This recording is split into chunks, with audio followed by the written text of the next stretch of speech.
The main proof that Islam is true is the Quran itself. It is held up as an unsurpassable miracle of eloquence and beauty. The Quran says in Surah Al-Baqarah, verse 23, وَإِن كُنْتُمْ فِي رَيْبٍ مِّمَّا نَزَّلْنَا عَلَى عَبْدِنَا فَأْتُوا بِسُورَةٍ مِّن مِثْلِهِ وَادْعُوا شُهَدَاءَكُم مِّن دُونِ اللَّهِ إِن كُنْتُمْ صَادِقِينَ. And if you are in doubt about that which we have revealed to our servant, then bring a surah like it, and call your witnesses other than Allah if you are truthful. However, the problem with this challenge is that it cannot be carried out objectively. It's a bit like saying, my wife is the most beautiful woman in the world, show me another one like her if you are truthful. Muslim opinion is, of course, that the Quran is sublimely eloquent, beautiful in style and content. And I used to think that too when I looked at the Quran through the perspective of faith. I found it beautiful and moving. But when I lost my faith, my magic spectacles fell off, and I began to wonder what it was that I ever saw that was so miraculous about this book. Yes, some parts are quite moving and beautiful, but other parts are distinctly dull and clumsy, and still other parts make me cringe and squirm. They are so violent and cruel. Nothing sublimely beautiful there. The Quran is in fact full of anomalies, that if they were found in any other book, they would be seen as mistakes. But of course Muslims cannot entertain the idea that God would make mistakes. So they are turned on their head and seen as evidence of the Quran's unique beauty. Arabic grammar was built on the Quran, and every anomaly has been explained away in one way or another. Take one small example of verse 69 in Surah Al-Ma'idah. I'll just read the verse to you, which goes like this.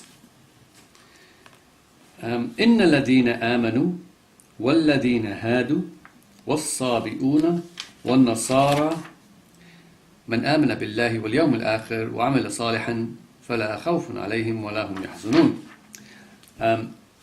Indeed, those who believe, those who are Jews and Sabians and Christians, and whoever believes in God and in the last day and does good deeds, there will be no fear upon them, and nor will they grieve. Now, the problem is with the word Sabi'un.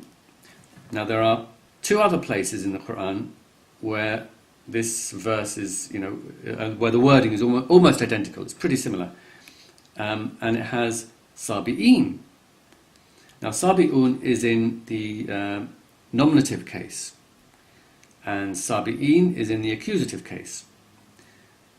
In fact, it should be according to Arabic grammar, it should be in the accusative case. It should be Sabi'in. So Sabi'un looks like a mistake, because you've got inna. You say, inna ladina amanu. So inna is the particle that will make Sabi'un accusative. It should be accusative. Like you say, inna al-walada. So you have to. It has to be accusative. It's a simple Arabic. Anyone learning basic Arabic should know that. So why is this in the nominative and not in the accusative?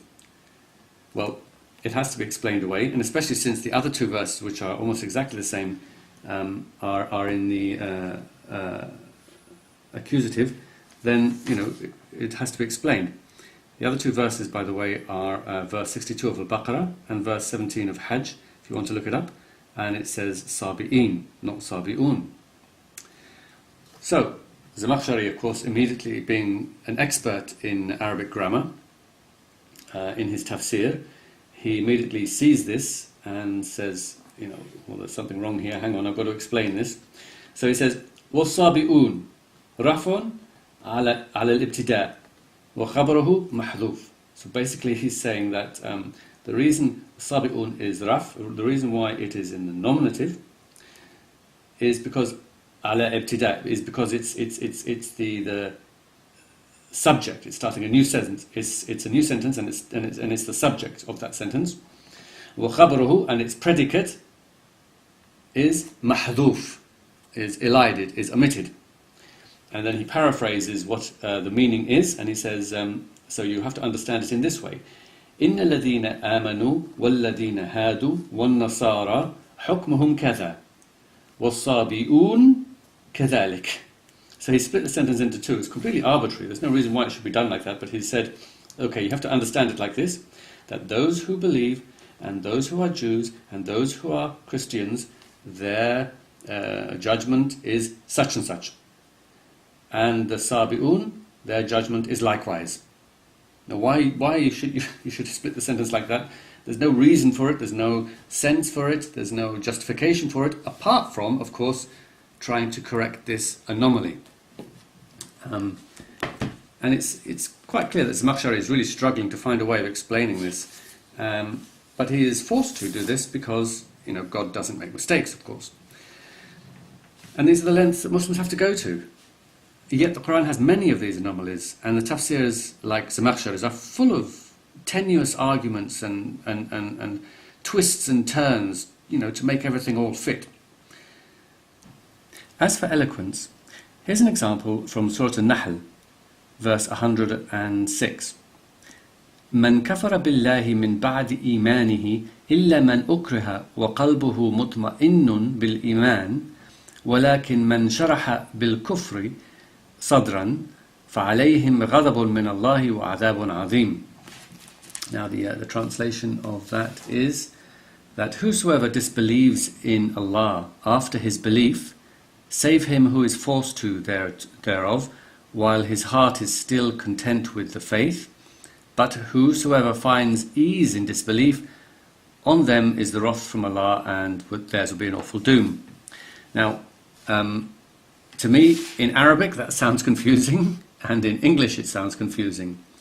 Now I know that I know a lot of Muslims will be saying, "Oh no, it's beautiful, it's perfect, it's sublime," and so on. And a lot of non-Muslims will be saying, "Oh no, we agree with you, Hassan. It's very confusing."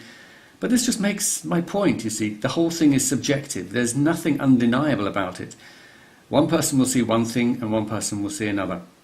I see a very badly structured verse, and somebody else will see something different because of their faith or lack of it. I know some will say that many of the Arabs at the time were amazed by the Quran and believed that, in it's because of that, because it was so miraculous, and they are the ones who should know best. But there were many Arabs who did not believe or swoon in admiration, so by the same token, they should also know best. It took a long and violent struggle to finally win over all the Arabs. And if it is a miracle that can only be properly appreciated by the Arabs at the time, or by those with a profound and expert knowledge in Arabic, then it's hardly a very good miracle, is it? Since it's only accessible to a tiny minority of mankind. The rest have to take their word for it. There are other proofs which are often given, such as the so-called scientific miracles. Things like the development of the fetus, or the sending down of iron.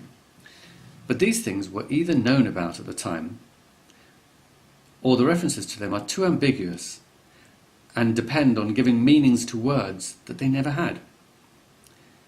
Again, if eternal hell is the result of rejecting these things, then they should be beyond even the slightest doubt. Since even the tiniest slither of doubt makes eternal torture in hell unjust, even for the most ardent believer. Then there are the miraculous signs that Allah has sent us. He's sort of passed us discreet little messages, written on an assortment of fruit and vegetables and sea creatures, the odd praying tree or praying stone, a roadside woodland spelling out there is no God but God and Muhammad is his messenger. I mean, even when I was a Muslim, I thought this was absolute nonsense, and I really pitied those who needed such absurdities to shore up their faith, basically. The truth is, there is no undeniable proof that Islam is true. Just like all religions, Islam depends on faith. There is no irrefutable evidence, and there is no incontestable miracle. The only test that one should apply to any religion is to read what it teaches.